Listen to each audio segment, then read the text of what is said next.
In this surgical video, we are showing a case of open reduction internal fixation of a Weber C lateral malleolus fracture along with fixation of the inferior tibiofibular syndesmosis.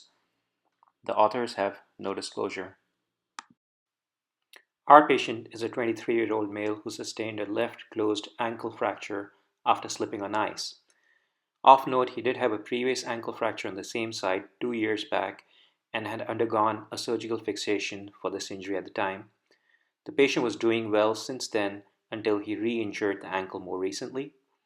Past medical history is non-contributory.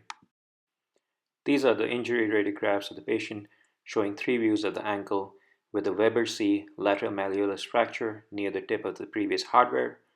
There is also a widening of the tibiofibular syndesmosis and the medial clear space with a small avulsion of the medial malleolus.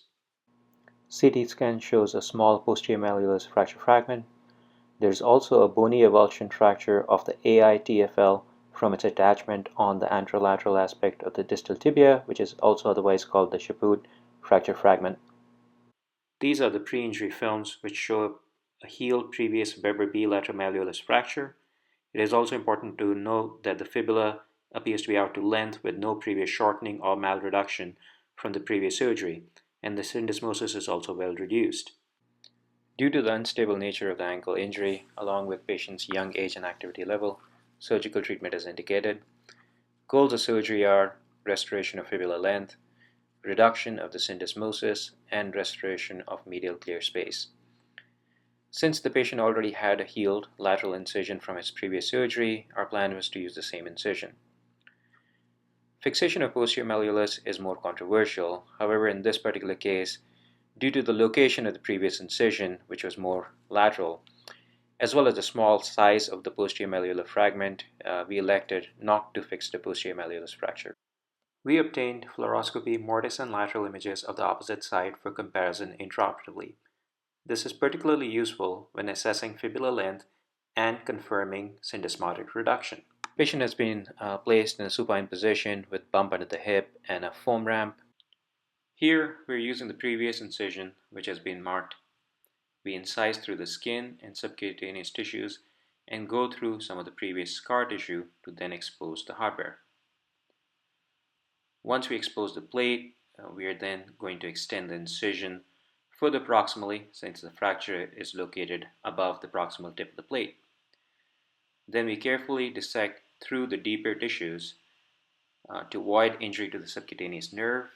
The important nerve at risk is the superficial peroneal nerve, which is usually encountered with this approach.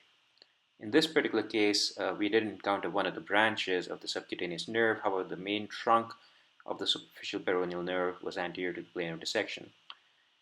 Once we have our hardware exposed here, we are removing the screws sequentially. Next, we are also going to remove the lag screws. Once we have done this, now we are removing the plate and using a small osteotome to kind of wedge it between the plate and the bone and remove the plate completely.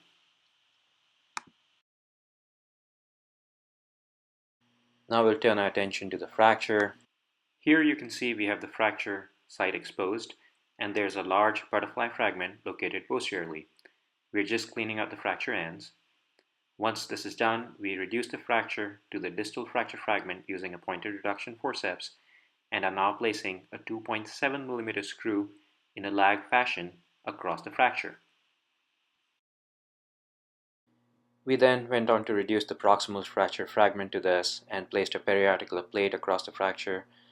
This plate was then provisionally fixed distally using K-wires, and here we are putting a cortical screw in the proximal part of the plate to approximate it. This also sets a fibular length. And we then compare our fluoro images to the contralateral side to confirm that we have attained the length.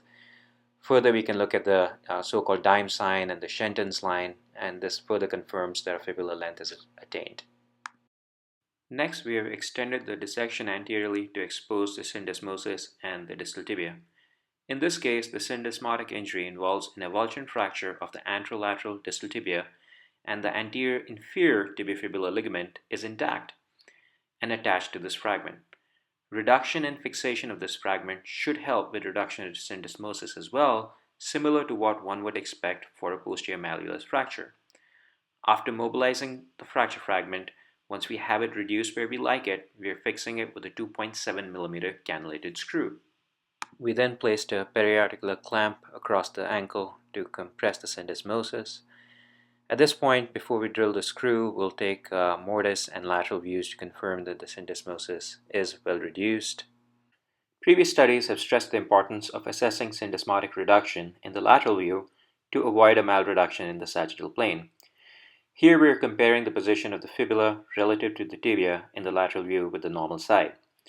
As you might notice, the medial tine of the clamp is placed too posterior, which is a common error and can malreduce the syndesmosis when the clamp is compressed. This was corrected prior to placing the screw. Since we've already reduced and fixed the bony avulsion fracture that is attached to the AITFL, this should further help us in achieving good syndesmotic reduction. Next, we are drilling and placing the syndesmotic screw. The screw is angled slightly anterior in the coronal plane and about 2 to 3 centimeters above and parallel to the tibial plafond. The screw is engaging 3 cortices. The use of a suture button type device is also a good alternative. Now we are completing our fibular fixation by inserting 3 cortical screws into the fibular shaft. After this, the wound was copiously irrigated. The wound was then closed in layers using ovicryl for the deep fascia, 2-ovicryl for subcutaneous tissue. The skin was approximated using skin staples.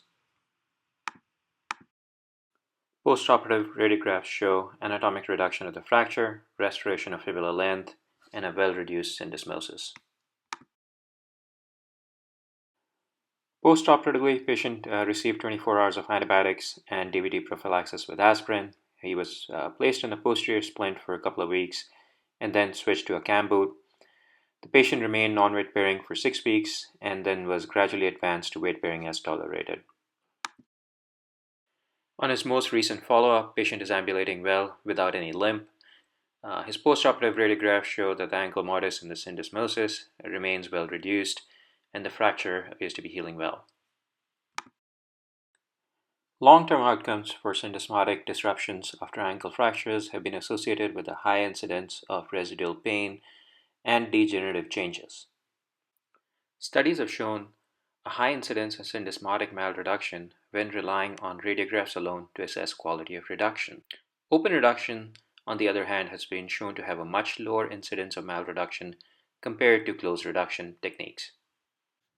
This is also the author's preferred technique. This is an intraoperative picture showing open reduction of the syndesmosis. In this patient, the syndesmotic ligaments are disrupted and the incisura and the articular surface is visible. The foot end of the patient is to the right of the image. The freer has been inserted into the syndesmosis between the fibula and the incisura. In addition to open reduction, we also routinely confirm syndesmotic reduction using intraoperative lateral and mortise views and comparing them to the contralateral side. This article further describes and compares the different techniques for open reduction of the syndesmosis. Thank you very much.